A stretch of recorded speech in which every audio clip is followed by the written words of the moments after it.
So how do we proceed? There is a constantly changing present, and we explain the present which we experience.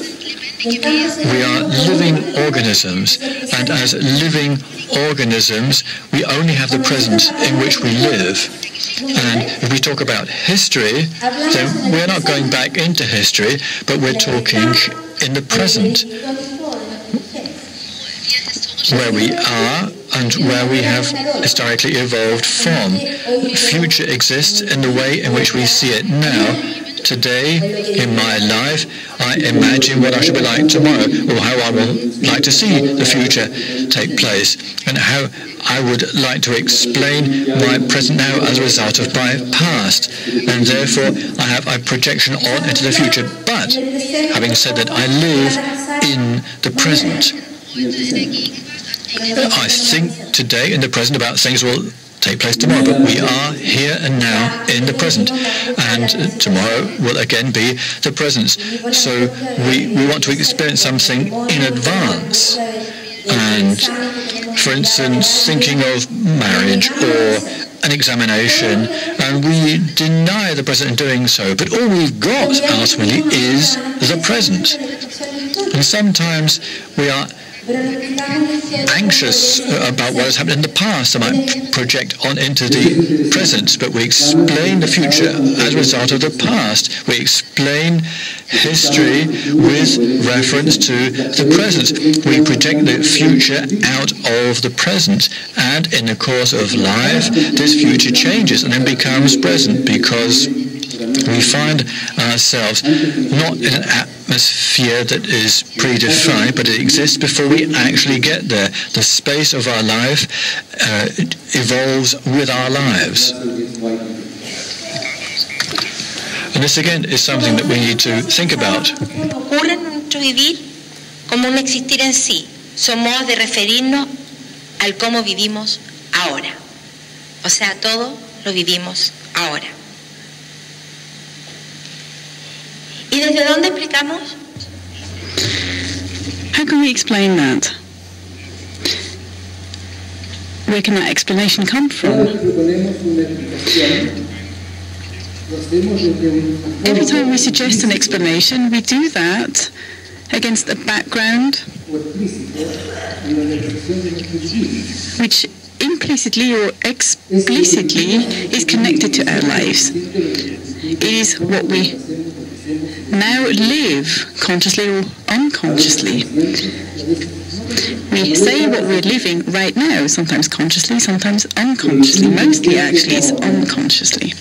But if you don't live in a conscious fashion, that doesn't mean that life is alien to us. It's also part of our present. It's the flow of our lives.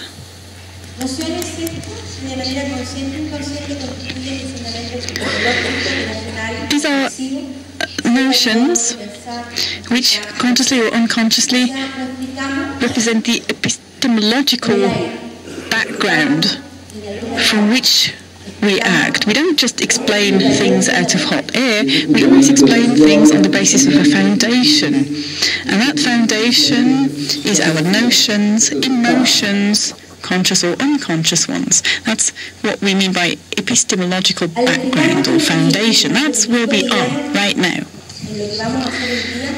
If we explain our lives from our daily routines, from our daily lives, then we won't be making ontological assumptions, and we won't be using explanations, explanatory principles that can be accepted a priori, because these explanations form during the course of our lives. They constitute themselves while we live, and that's because the experiences we make during the course of our lives can't be replaced. They have to be made through living, and that's all we've got. Science, technology, everything that we do or take on board, all that belongs to the present. And that which an actor thinks or does always depends on the relationship they have to that experience. We don't want to use ontological assumptions. We don't want to use assumptions to explain anything. We just want to use the elements that constitute our lives, the coherences that arise from our daily lives.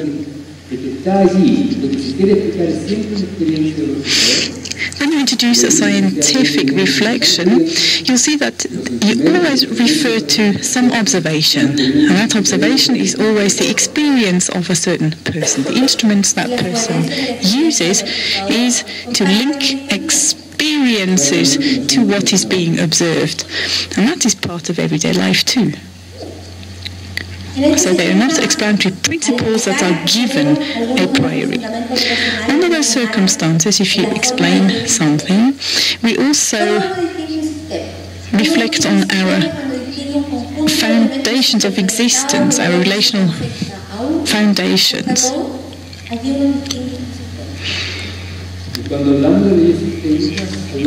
And if we speak of system laws, or systemic laws, then we mean how the system works together, how it functions as a system, and also the effects that happen between different systems components. All that exists in nature. The difference is that we speak of systemic laws as soon as we analyze coherences that exist within that system. And that's what Ximena says. There is nothing local. There aren't any local actions. There's only ever systemic actions. Because even when we act locally, the effects will be felt throughout the system. We can only observe what could happen to the system. And that's why we speak of the systemic and the infinite, in order to introduce a certain dynamics into the system. Because if you start from the same systemic foundation, what you have is a recursive system, which exists within a matrix of relationships.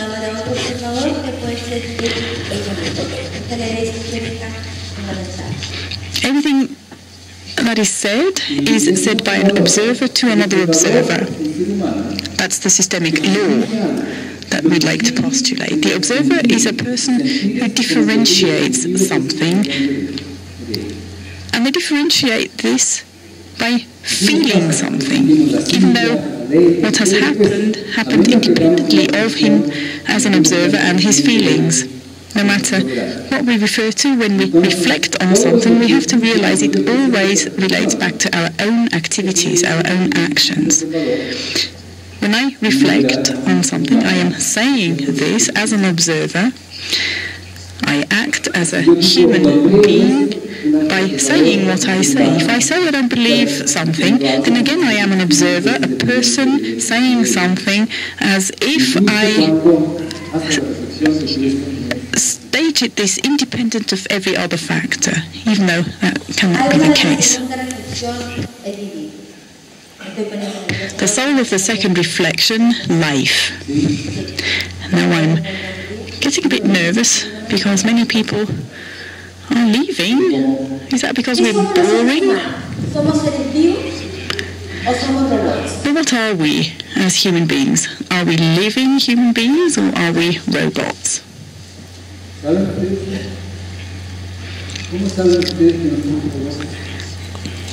you know the answer? Are we robots? Yes or no? How can we find out?